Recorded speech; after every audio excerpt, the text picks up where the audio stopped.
Hey everybody, Kingdom Lum, small town underground here. I just wanted to let everybody know that we've been having technical difficulties. This is the second interview that I had tried to do for Candidate Mondays. And the folks that might have watched the video with Jerry Paris last week, same thing. For some reason, I'm cutting out, losing signal. I didn't really lose signal with the Jerry Paris video, but it still was dropping out. And then as Monday night and tonight, dropping out. Just don't have a clue why. So I just wanted to, first off, I forgot to, before you watch the video with Sheriff Wilson, the music that was provided at the beginning of the show here was Antonio Jones. Antonio M. Jones, who does Gwinnett War Room, he did the song "Go the Distance," and it's pretty incredible to listen to. And he was shouting out to me the other night, telling me I could use it for the show. So I'm honored to have been able to play it for you before this show, and hopefully we can use it again. But I just wanted to reiterate and tell my thanks for Sheriff Wilson for coming back so that we could do this interview. If it seems like it was a little rushed, it's on my end because I was so busy trying to figure out what is going on, and my head was going bananas. So we still were able to cover a lot of things that we covered the other night because it was a really good interview. And but I appreciate everybody out there that continues to support what I'm doing. We're adding more candidates for Candidate Mondays, and hopefully that there's not some sort of nefarious thing going on the other side of my screen here. But I can assure you that everything I'm working with here is perfect. So I don't understand it, but I thought this is pre-recorded after the show. I'm able to bring you the show because I was able to record it and capture it this time. We tried the same thing Monday night, but all of my instruments are going haywire, and what I thought it was recorded, it didn't. So but nonetheless, I hope you enjoy it, and we will continue with more candidates, and we'll continue trying to bring you content, and I will continue to try to figure out whatever's wrong with this equipment. But most of all, thanks for hanging with me, and you guys have a good evening.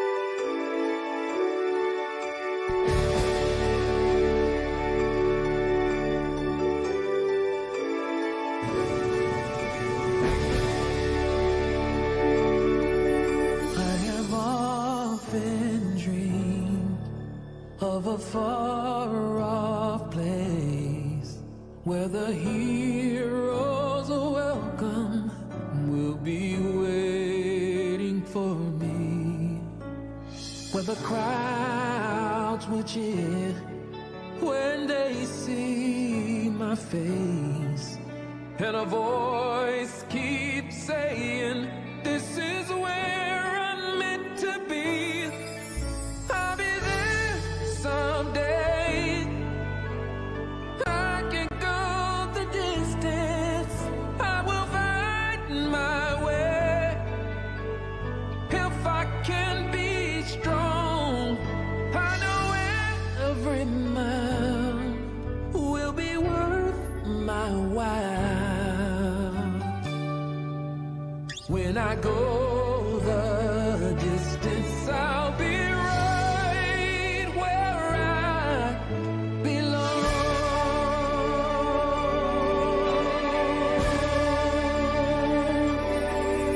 Down an unknown road to embrace my fate, though that road may wander, it will lead me to you.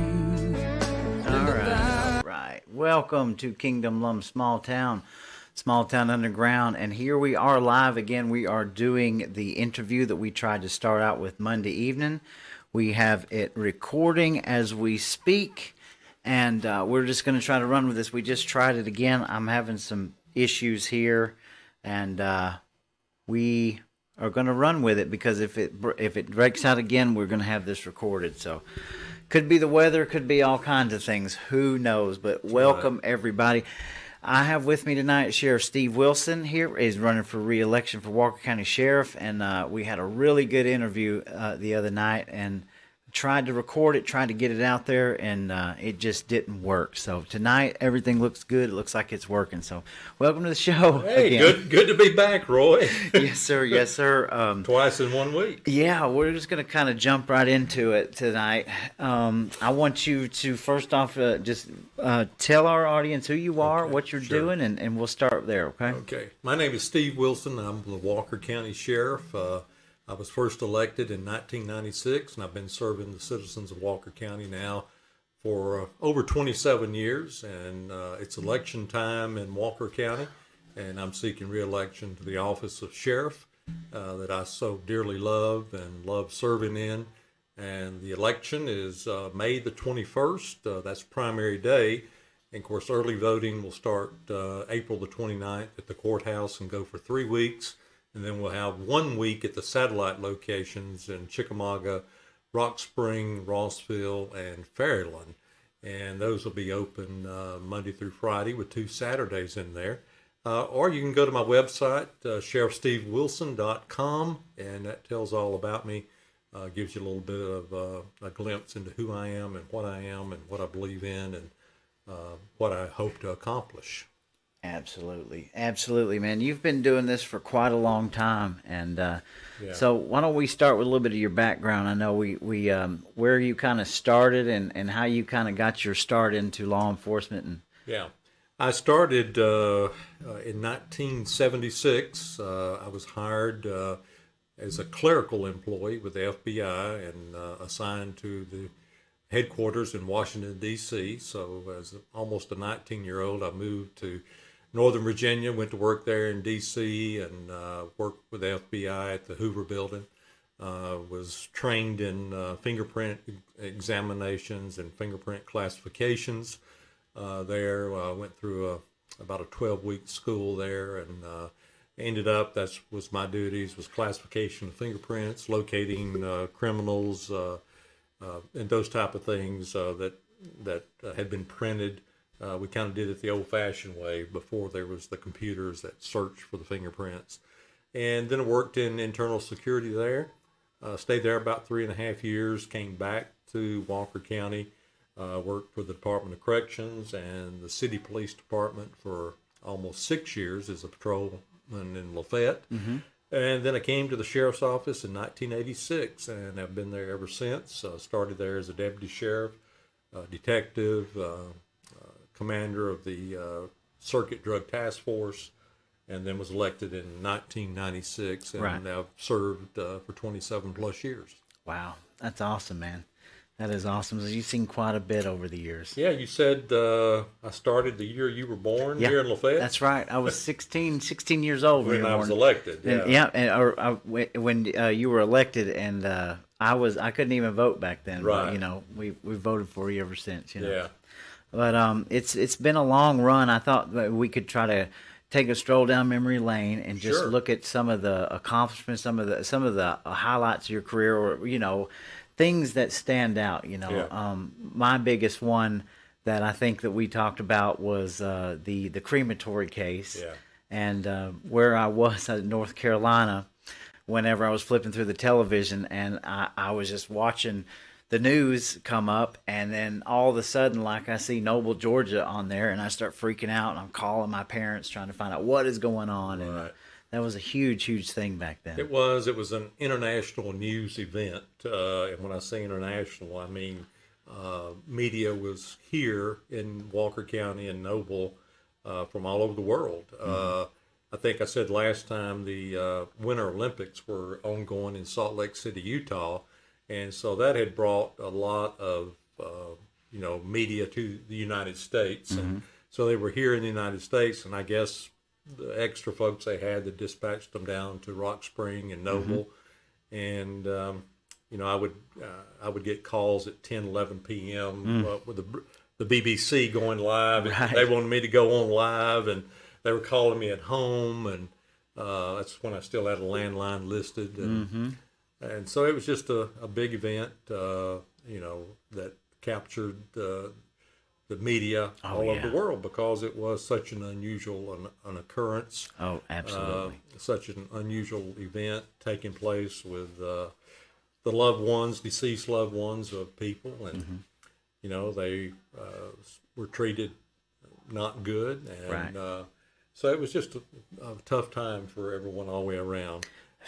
Yeah, it was certainly a game changer around here. It was unlike anything that we had ever seen or experienced up into that point. So. And as we talked the last time we were here, laws in Georgia would change. That's correct. To better regulate crematoriums, and it's my understanding laws in other states also were adopted to mirror Georgia's laws to better protect the consumers. Yes. From fraud with crematoriums. Absolutely. I just, that was such a crazy thing that we all went through. And I remember it so vividly, all the news media. I remember just how big that just swept through like you said, the world. It was really something else. So yeah, I'm sure that's something you're never going to forget. And we talked about Noble, everyone, and it was in Noble. Yeah.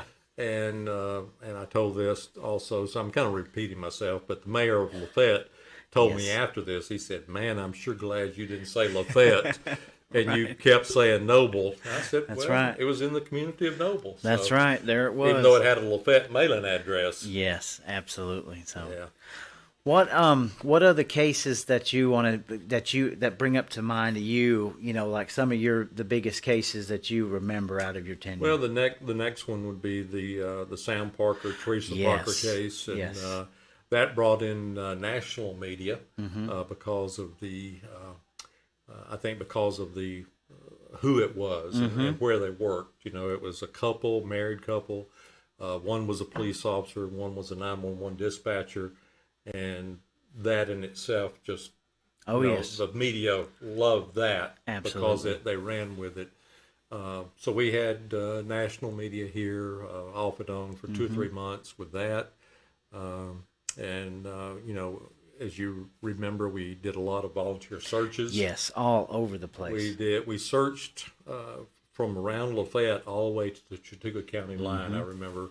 On 2 or 3 different occasions, we'd have volunteers, and we would literally walk arm in arm as best we could, because we didn't know, where her body may be, and it seemed like the right thing to do.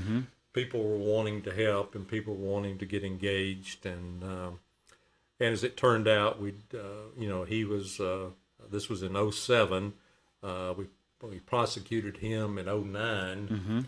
And I think it was in 2010 when her body was found. That's right. And you During talked the flood. about the flood, about the water. Yeah, that was the craziest thing I remember about that case. Of course, I knew Sam, and everybody knew them in the community, so it was a big shock. But the body wasn't found. I mean, the trial had went on, but I'll never forget in this town the huge flood that came through. Yeah. And we're talking about the shopping centers in town were under 4 feet of water, and it was like. Well, it was almost like divine intervention. Her body actually had kind of washed out. It had washed out into a branch or creek that had dried up, and a man was back there on his property and found the remains. Right. But that trial, it's only one of 5 or 6 in Georgia that has been tried without a body. Yes. And Lee Patterson, the DA in Floyd County, was assigned the case here because of Buzz Franklin recused himself, and so Lee prosecuted that case and did a wonderful job. And David Dunn did a wonderful job defending Sam. I mean. Right. He couldn't have spent $1 million and got a better representation than what David Dunn did. It all around was a great job on both sides. with Judge Wood presiding Yeah. over the trial. That's right, Judge Wood. Yeah, Bo Wood. And Sam was sentenced to life in prison, That's correct. and he's currently an inmate in the Georgia system. Wow. Yeah, that's wild, man. So you've seen a ton of things. So Those are the two biggest when I think about cases. I mean, there's so many more when you cover that many years, but those are the two biggest that stand out in my mind. right. Fred Tokars. Yeah, Tokars. That was a case that we inherited here out of Cobb County, Georgia. Right. And that case, it was in the works in '96 before I was elected, and then it was scheduled to go to trial in January after I took office on January the 1st. So I only had about 2 weeks to prepare for that. Right. The late Donnie Phillips, the sergeant, had been working with Cobb County on that case, preparing for it. And it was about 2 weeks into my administration that the trial began. It lasted about 5 or 6 weeks, I believe it was, with sequestered jury. And Fred Tokars, for those of you who don't remember, was an attorney in Cobb County, very well-respected, high-profile lawyer who was convicted of having his wife murdered in front of his two sons by a hitman. Yeah, that's right.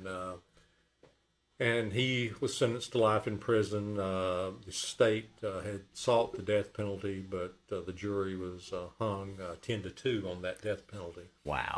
So he ended up going to prison and passed away about 2 years ago, I believe. Wow. Wow. Yeah. So yeah, That's wild. that was a huge one, and sometimes I forget about that one. Yeah. And then I think about all the times Wiley Dobbs was on death row. We brought Wiley back and forth to court hearings, and he had been on death row since 1974. Wow. Okay. And Wilburn Wiley Dobbs, and he was convicted of killing Mr. Sizemore up in Chickamauga in 1973. Right before Christmas, went in to rob the convenience store and shot and killed him. I do remember hearing about that. Was sentenced to death within like 6 months. Back then, trials were real quick. Right. You know, they didn't waste any time. And, Absolutely. And I actually met him on death row. I got to tour death row really? not long after I was elected. And Wiley stayed on death row for many, many years. And probably within the last 5 or 6 years, it was commuted to life in prison. Oh, okay. Okay. And when I took office, there was like 115 men on death row. Wow. And now it's down to about 30. Really? Yeah, Okay. not because they've executed so many, but so many have died. Right. And then they have executed some, and then some have been commuted to life in prison. So the number on death row is not near what it was. Wow, I didn't know that. 27 years ago. I guess it is a process when they get on death row, right? Yeah. It's many, many years and appeals and that kind of thing. Okay. Yeah. Yeah, and that's why so many district attorneys now are going for life in prison without parole. Okay. Because it's so costly and so drawn out to do the death penalty. Right. Right. There is one woman on death row in Georgia. In Georgia? Yeah. Okay. So I think we got 30 plus men and one woman. Wow. That's wild. Now, we talked a little bit about what you've seen as far as technology over your career, you know, from where things started. Yeah. How do you you just tell us a little bit about how like you've seen the changes, you've actually implemented a lot of the changes that have happened.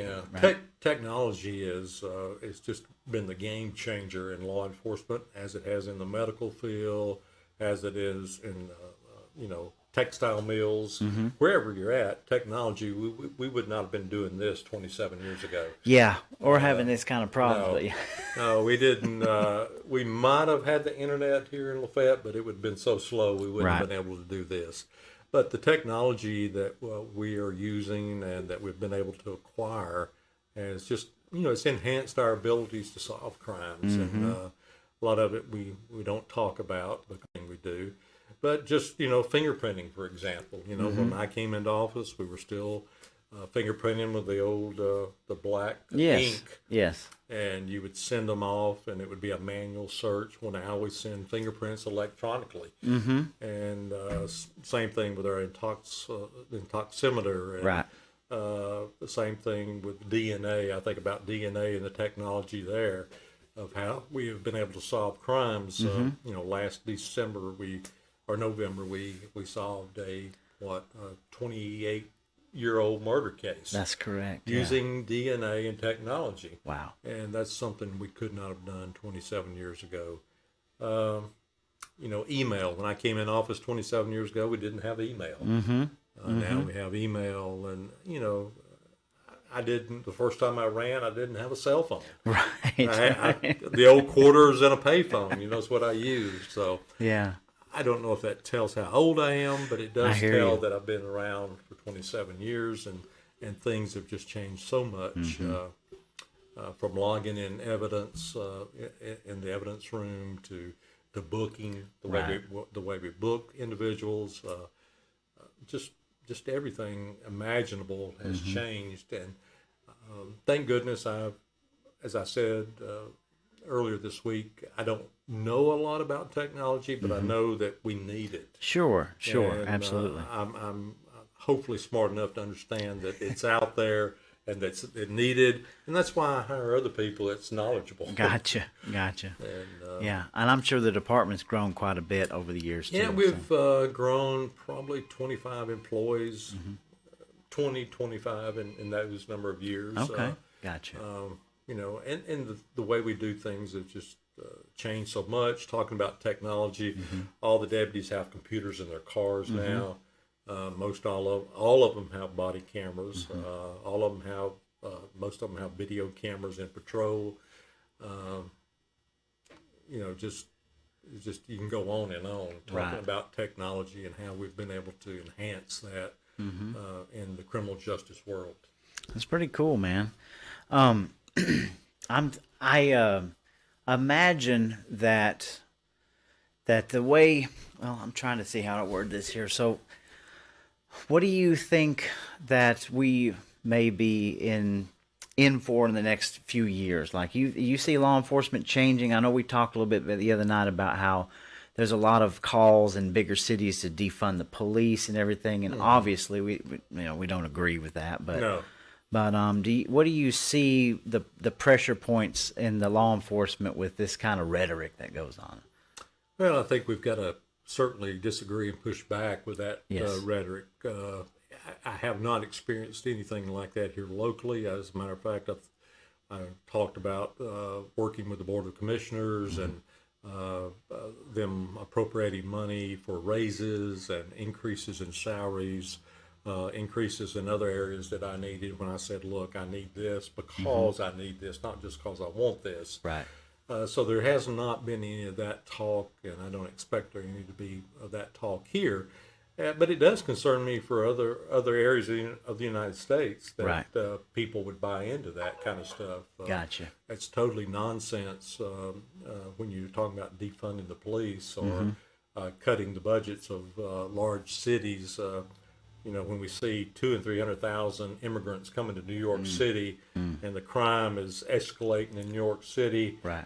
well, who's the first person you're going to call? You're going to call the police. Exactly. But even the people that are talking about defunding the police, hey, if they're about to become a victim of crime, they're going to call 911. Exactly. And they're going to want someone to get there in a hurry. Right. So, that's just totally nonsense, I think. Where are we going at in the next 20 years? I think we'll still be fighting the drug issue. I think it's going to still be out there no matter what we do. Once we suppress one type of drug, the bad guys come up with another drug to push at us. Yes. I've seen that continually throughout my career. Once people die from overdoses and once people brains are fried and we see that law enforcement has pushed back on a particular drug, they just change the market and come up with something else. It's kind of crazy, being in this bail bonding and everything, and methamphetamines. You remember when the meth labs were so bad? They were horrible. Yeah. And we would always kind of joke around about, well, what is it going to be in 20 years from now? Yeah. Is it going to be something that you take that is going to kill you? Well, in 20 years, it's fentanyl. Fentanyl, the big drug. Because 20 years ago, it was the meth labs. Absolutely. And now we're seeing the fentanyl, which is much worse than the methamphetamine. Yes. Absolutely. I mean, meth is bad. but we didn't see people ODing as bad as we have with the fentanyl. Yeah, it's been a wild situation with that, and we've dealt with it firsthand. Even Yeah. people that would get like a hold of a pill that looked just like a muscle relaxer or some sort of pill they were used to Or taking. they might buy Xanax off Sure. the black market, and that Xanax is laced with fentanyl. And Yeah. they die that quick. I can't wrap my mind around it, to be honest with you. But in my first 10 years of drug enforcement, when I worked in it, I never saw heroin. Really? Never saw it. And now it's something we see, Yeah. around here. And of course, fentanyl is an opioid, so Yes. and And don't, if I'm not mistaken, they go hand in hand, right? Yeah. They kind of use it along with it, or Right. however it goes. It's pretty Yeah. wild. But it's just it'll still be around as long as there's a market there for it. It's going to be around. Right. And I think you'll see financial crimes with the internet Oh, yeah. increasing over the next 20 years. We almost daily will have a report of someone losing money or being scammed. Wow. On the internet or the telephone. No, mostly a lot of times it's the internet. I took a call right before I came here today about a man getting a call, and he run it all by me, wanting to know if I thought it was a scam. I said, "Yeah, it's a scam." Yeah. And it's almost every day that we see that, or someone is true. getting scammed. So Sure. until we can figure out a way to stop that will continue because it's easy money. Yeah, not only that, but the AI is getting so advanced. Yeah. It can use voices. It can emulate people. So I imagine that's going to be a really big topic going into the future. So There could be somebody out there recording our voice today that That's uses true. uses it in a underhanded way. absolutely, So agreed. you just have to be careful. You need to be always on the internet. You need to be extremely careful. Change your passwords as often as you feel like you need to. Do not fall for the friend scams, the lover scams, Right. the Nigerian scams, all of those scams on the internet or on the phone. Please stay away Yeah. from them. They're just, if it's easy money, it's bad money. Oh, my wife, she worked in banking for a long time, and boy, the story she told me about people getting scammed by that is crazy to me. But myself personally had a debit card that the number that showed up on my phone was the same number on the back of my card, and they were telling me that my card was compromised in California. And so as they were talking, they said that they could stop the transaction, but they needed to get into my online banking. And I'm half asleep because I'm working night shift. Yeah. And I said, well, let me call my wife. She works for the bank. And I get her on the phone three-way, and Yeah. my wife's like, why do you need in our online, banking? Yeah. And I'm trying to tell her, like, look, this is legit. Look at the number. And it was a scam. I mean, very sophisticated stuff. It's very. crazy. They are so slick. Silver-tongued individuals. Yeah. Right. Yeah. That's wild, man. It is. It is. So I'm going to go ahead and ask my two questions that I normally ask every Okay. candidate. Number one, do you believe in the Constitution? Are you a constitutional sheriff? Oh, yes, I am very much deal. so. Not only a U.S. constitutional sheriff, but a state constitutional sheriff. Every 4 years, I have to raise my right hand to take an oath that's inscribed in the Georgia Constitution. And I believe fully in the Second Amendment. We talked about it last time we were on here. I received my first weapon, a shotgun, at the age of 13. And from my dad as a birthday present, and I still have that shotgun today, and wouldn't take anything for it. Right. I have it in my home.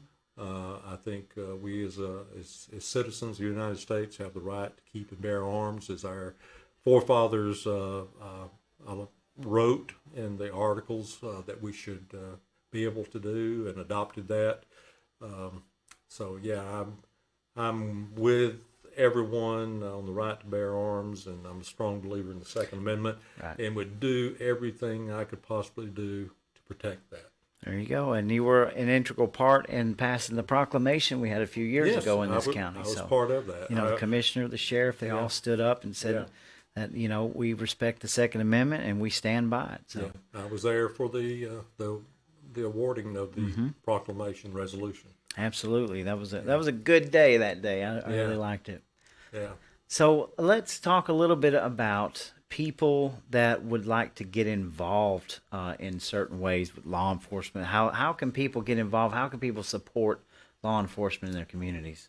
Well, on the local level, I talk about three nonprofits. If Okay. a lot of people say, well, how can I give back to law enforcement or the community? And I'll name those three. One is the Georgia Sheriff's Association, the Georgia Sheriff Youth Homes, and the Stocking Full of Love on the local level.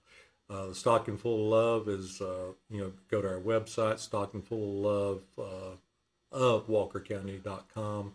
The Georgia Sheriff's Association, you can Google that, and the Georgia Sheriff Youth Homes, you can Google that. We have a youth home in Dalton that there's about 15 to 20 girls at that home. Then we have three other homes located throughout the state that the Georgia Sheriffs support and help fund, and those have been around for a long time. And so those, if you're wanting to do that, that's for nonprofits. We also, I accept donations through the county government. From time to time, we'll have an individual or a trust that wants to donate to us, and we let them donate through the county's IRS number. Okay. And so if you wanted to do that, get in touch with me and I can tell you how we can do that. You may have a trust or something that has some money in it that you're thinking about how do I use this, or how do I need to move this money out to a nonprofit. Call me and we can talk about that. You might want to fund our special operations group. You may want to buy a bulletproof vest. Right. For about $1,000, a little over $1,000, you can buy a bulletproof vest to sponsor one deputy. Okay. Gotcha. And and we'll let you make that donation through the county government, and you can get a tax write-off for giving that to us. So just give me a call. My number at the office is 706-638-1909, extension 1231. Okay. That's awesome, man. Yeah. Well, let's see here.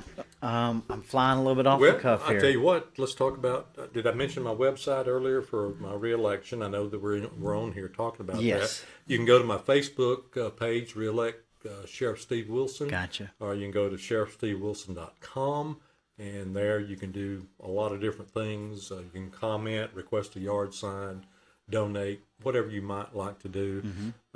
Again, May the 21st, early voting starts at the courthouse at April the 29th for 3 weeks. And then we'll be at the satellite locations the last week, and that's May the 13th through the 17th. At those satellite locations will be Rossville, Chickamauga, Rock Spring at the old Walker Tech, Georgia Northwestern, and also on the mountain in the city of Lookout Mountain at Fairyland. Gotcha. There's no reason for you not to get out and not to catch your we vote. have about 42,000 registered voters in Walker County, and I will be surprised if over 10,000 show up. Yeah, I know it's a big problem, isn't it? I don't understand why people don't get more. I mean, like they don't have to get involved like we're getting involved here, but you know, at least go out and vote. I can't understand that. Yeah. You know, we need people's input. We need people to be involved, and that's what we're trying to do here is communicate that to everybody. And you may say, you're looking at this and you said, well, I'd like to register to vote. I haven't registered. Well, you have, 12 more days. Yeah. April the 22nd is the cutoff to register to be able to vote in the May the 21st election. Right. And again, you can go to my website, sheriffstevewilson.com, and there's a link on there where you can register to vote. Right. I got you. I do apologize too, by the way. I know things got messed up, but I'm glad you came back in with me. Yes, sir. Yeah. Is there anything else that you want to talk about, like tell people, give people a message about what you are and why we want you to be sheriff again? And Yeah, well, I think when you look at both candidates, obviously I'm the most experienced in county government. I'm the only candidate that has ran a jail for 27 years. I'm the only candidate that has served in the elected capacity for 27 years. I know what it takes to operate a sheriff's office. I know it takes millions of dollars every year to formulate a budget and to stay within that budget. I've been a good financial steward of your tax dollars. I think that's important to look at when you're looking at a candidate. You can go back and look at all of my records. I've always tried to stay within the budget or right there as close as I possibly can. I've improved the sheriff's office. I think when I look at the things that we have done over 27 years, sometimes I'm amazed at myself. And again, I don't want to say anything. I don't want to say I. It's all about we. It's when I say we, I'm talking about the people that make up the sheriff's office. Right. I would be nothing without those people behind me that Sure. work each and every day. So, I know the ins and outs of the sheriff's office. I think I know I'm reachable. I've had an open door policy. I return my phone calls. I returned 2 right before I run over here tonight, trying to get back to the people. I try to get back within 24 hours with folks. I've tried to represent you in a professional way when I have been on national and international media. That's true. I've tried to do a good job that you would be proud of me. And if you think I have a passing grade, if I have a B plus or an A minus or A plus, I'd like for you to vote for me again. Okay. If I have that passing report card. Well, Sheriff, I can tell you one thing. You've always had an open door policy that everybody I've ever known, you've been able to be very accessible. So, Yes, sir. well, we appreciate it, man. All right. And I appreciate everybody out there. Appreciate him coming back in here. We just have technical difficulties, and I'm trying to work through them. But Sheriff, man, it's been a pleasure. Oh, yes, sir. And, we're gonna get this Yes, out sir. here, and if anybody, I'll have all the links on this video. Anybody that wants to go check them out, be sure that you go cast your vote and you let your voice be heard.